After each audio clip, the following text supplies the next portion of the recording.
Hello, everybody. Welcome back for another dispatch.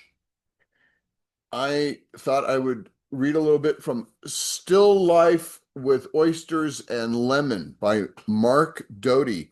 This book was suggested by my cousin, and it's lovely, short, and it's about Mark Doty's experience looking at this painting. So I'm just gonna let's see. Are we yep, we got sound. Okay, I'll start in. So. A sharp, cracking, cold day. The air of the Upper East Side full of rising plumes of smoke from furnaces and steaming laundries, exhaust from the tailpipes of idling taxis, flapping banners, gangs of pigeons. Here on the museum steps, a flock suddenly chooses to take flight. The sound of their ascent like no other except maybe the rush of air a gas stove makes when the oven suddenly ignites. Only with the birds, that sudden suck of air is followed by a rhythmic hurry of wings that trails away almost immediately as the flock moves into the air.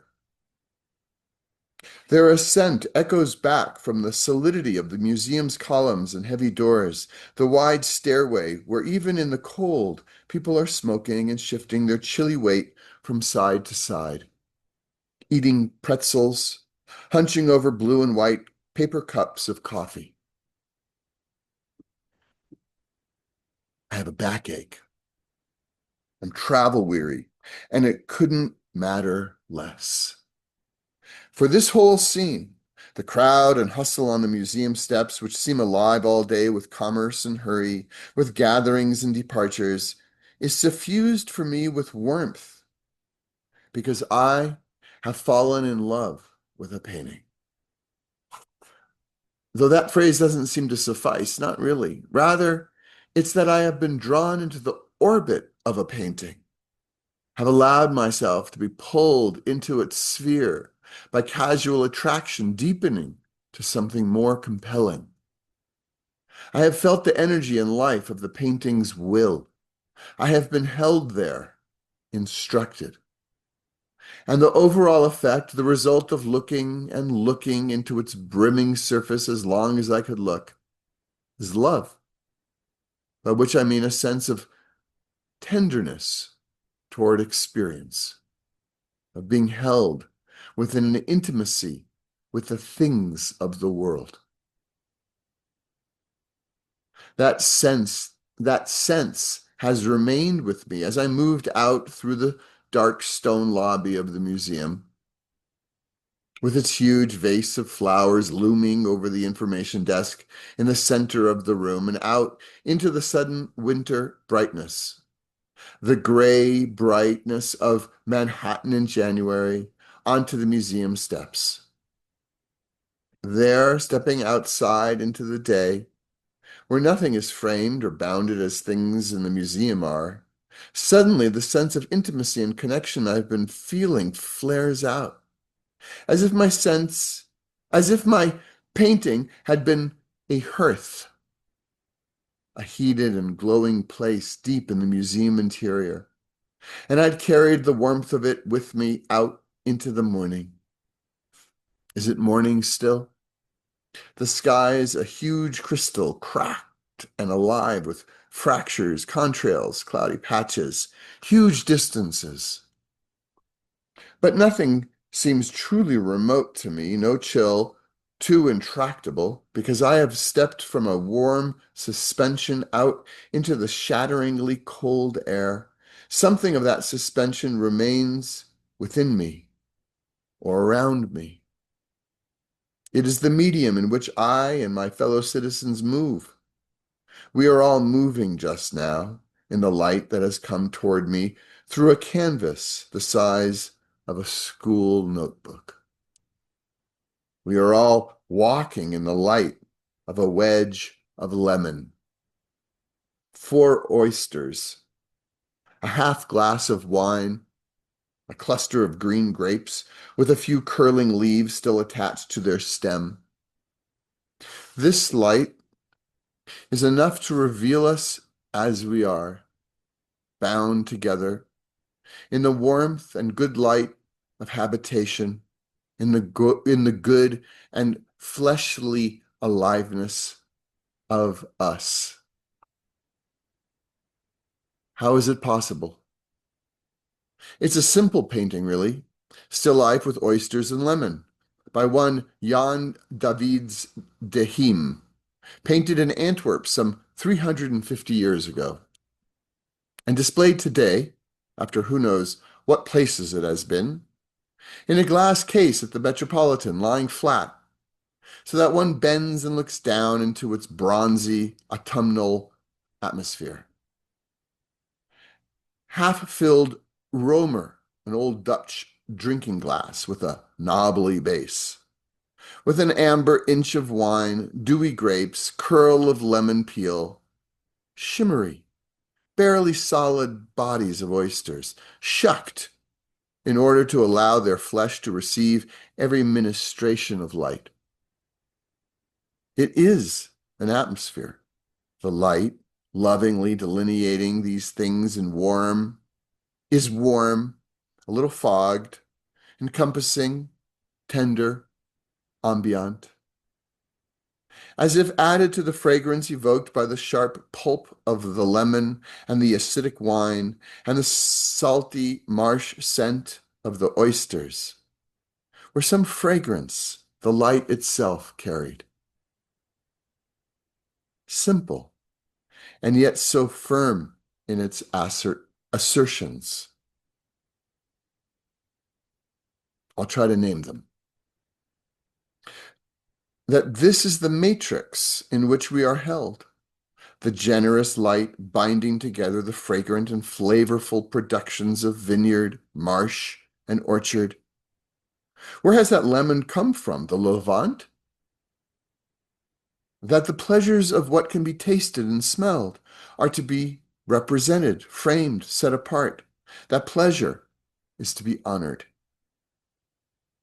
That the world is a dialogue between degrees of transparency, globes of the grapes, the wine in the glass equally penetrated by light, but ever so slightly less clear than the vessel itself, degrees of reflectivity. That the world of reflection implicates us as well. There, isn't that the faintest image of the painter in the base of the glass, tilted, distorted, lost in the contemplation of his little realm?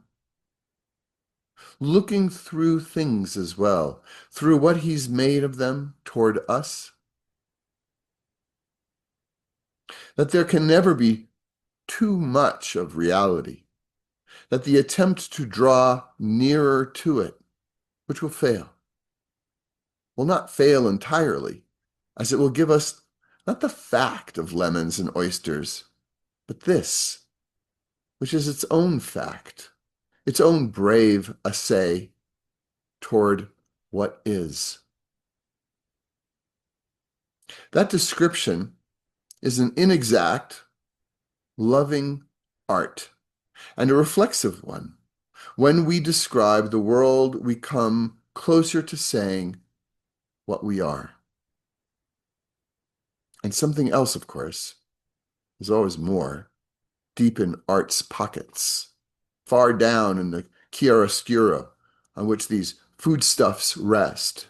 Everything here has been transformed into feeling, as if by looking very hard at an object, it suddenly comes that much closer to some realm where it isn't a thing at all, but something just on the edge of dissolving. Into what? Tears, gladness. You've felt like this before, haven't you? Taken far inside. When? Held. Maybe that's what the darkness behind these things, that warm brown ground, is. The dark space within an embrace.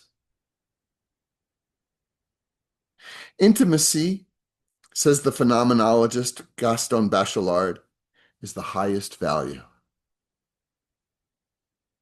I resist this statement at first. What about artistic achievement or moral courage or heroism or altruistic acts or work in the cause of social change? What about wealth or accomplishment? And yet, something about it rings true, really, finally, that what we want is to be brought into relation, to be inside, within. Perhaps it's true that nothing matters more to us than that. But then why resist intimacy? Why seem to flee it? A powerful countercurrent pulls against our drive toward connection. We also desire individuation, separation, freedom. On one side of the balance is the need for home, for the deep, solid roots of place and belonging. On the other is the desire for travel and motion, for the single, separate spark of the self, freely moving forward, out into time, into the great absorbing stream of the world. A fierce internal debate between staying moored and drifting away, between holding on and letting go. Perhaps wisdom lies in our ability to negotiate between these two poles, necessary to us, both of them. But how to live in connection without feeling suffocated, compromised, erased? We long to connect. We fear that if we do, our freedom and individuality will disappear. One would not expect to turn to still life for help with these questions. But I think of the familiar phrase about there being more than meets the eye. In these paintings, the more does meet the eye. They suggest that knowledge is visible, that it might be seen in the daily world. They think, as it were, through things.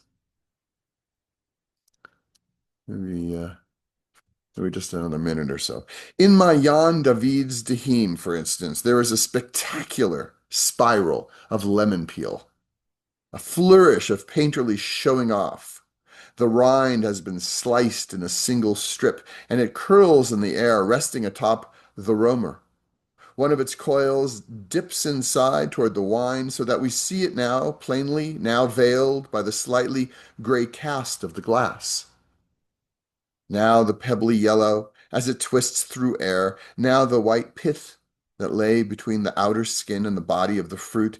Shadows lie in the twisting helix, in the curling hollows like the socket of an armpit, or the hollows at the base of the neck. The twin wells of the collarbone. These are fleshy, erotic shadows. And they stand in contrast to the brilliance raking across the peel, cut so thin as to be translucent, a slice of the warmth and energy pouring into this room we'll never see.